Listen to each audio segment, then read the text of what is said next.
మండలాలకు వెళ్ళినప్పుడు ఎక్కువ మంది భూ వివాదాలకు సంబంధించిన సమస్యలను నా దృష్టికి తీసుకొచ్చారు. అట్లాగే మేము ఎప్పటి నుంచినో వాళ్ళు చిన్న చిన్న ఇల్లు కట్టుకున్నాం, పట్టాలు వేసుకున్నాం, మా అధీనంలోనే ఉన్నాయి, లేదా మా గ్రామంలో ప్రభుత్వ స్థలం అందుబాటులో ఉంది, మాకు అందులో పట్టాలు ఇస్తే ఇల్లు కట్టుకోవడానికి అవకాశం ఉంటుంది.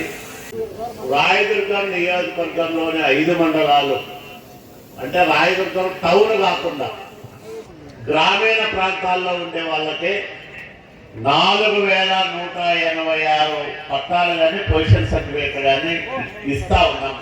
ఇప్పటికే 1000 పైన నేను వివిధ గ్రామాలకు మండలాలకు పోయినప్పుడు అక్కడ ఇచ్చా వాళ్ళకి. ఈరోజు 3000 మందికి పైగా ఈ పట్టాలు పొజిషన్ సర్టిఫికెట్లు ఇస్తా ఉన్నాం. అంటే 4186 మందికి ఇప్పటి వరకు మనం ఇస్తున్న ఈ స్థలాల విలువ ఎంత అంటే ఉజ్జాయింపుగా మన తహసీల్దారులందరూ కూడా లెక్క పెడితే 53,46,00,000 రూపాయలు వస్తుంది.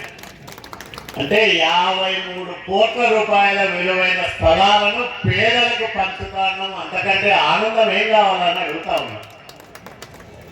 53 కోట్లు అంటే ఆషామాషి కాదు. గారి నాయకత్వంలో పనిచేస్తున్న ఎన్డీఏ కూటమి ప్రభుత్వం అందజేస్తా ఉంది.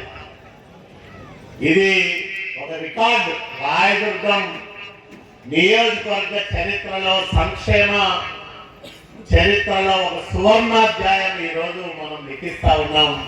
53 చెయ్యడానికి స్ఫూర్తి ఎవరంటే 44 ఏళ్ల కిందట ఈ రాష్ట్రంలో ఒక అద్భుతమైన, అద్వితీయమైన, అనితర సాధ్యమైన రాజకీయ వ్యవస్థకు పురుడు పోసిన మహనీయుడు, మహానుభావుడు స్వర్గీయ ఎన్టీ రామారావు గారు పైనుంచి మనల్ని ఆశీర్వదిస్తూ ఉంటారు.